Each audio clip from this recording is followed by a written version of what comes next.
Press forward. Do not stop. Do not linger in your journey, but strive for the mark set before you. Lord, help me to begin.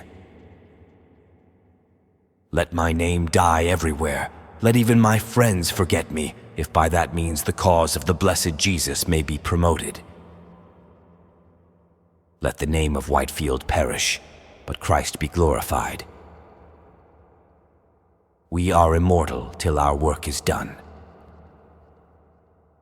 My prayer today is that God would make me an extraordinary Christian.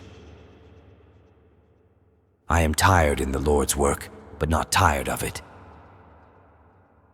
You may have orthodox heads, and yet you may have the devil in your hearts. Christ is worth all, or he is worth nothing. Congregations are lifeless because dead men preach to them. Be content with no degree of sanctification. Be always crying out, Lord, let me know more of myself and of thee. Though they have a Christ in their heads, they have no Christ in their hearts.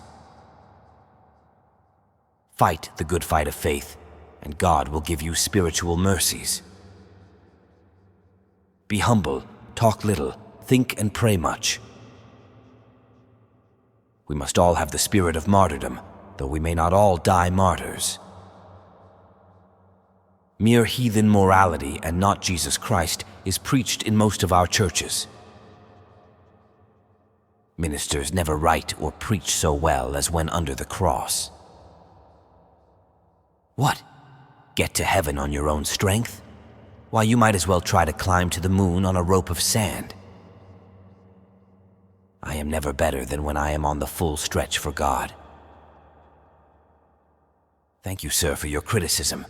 If you knew about me what I know about me, you would have written a longer letter. You may have orthodox heads, and yet you may have the devil in your hearts. Live above the world, and underneath you shall be God's everlasting arms. Other men may preach the gospel better than I, but no man can preach a better gospel. Take care of your life, and the Lord will take care of your death.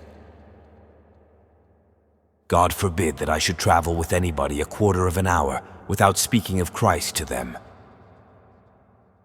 Jesus was God and man in one person, that God and man might be happy together again. Works? Works? A man get to heaven by works?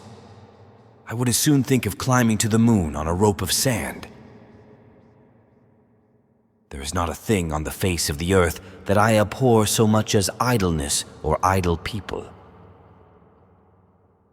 It is a poor sermon that gives no offense, that neither makes the hearer displeased with himself nor with the preacher. God has nothing to say to men except through men. No holy act is ever done to obtain justification, but our justification before God is the cause of all our holy acts. Oh, that I could be dissolved in the ocean of divine love. Only the Holy Spirit can make a dull boor a profound theologian, for he is the author of the Scriptures. If I had 1,000 tongues, I would praise Christ in all of them. Reading without meditation is unfruitful. Meditation without reading is precarious. The nearer we get to heaven, the more we keep in view the fact of our everlasting obligation to divine grace. God can now do nothing in a manner worthy himself without instruments. How many are there that never spend an hour alone with God?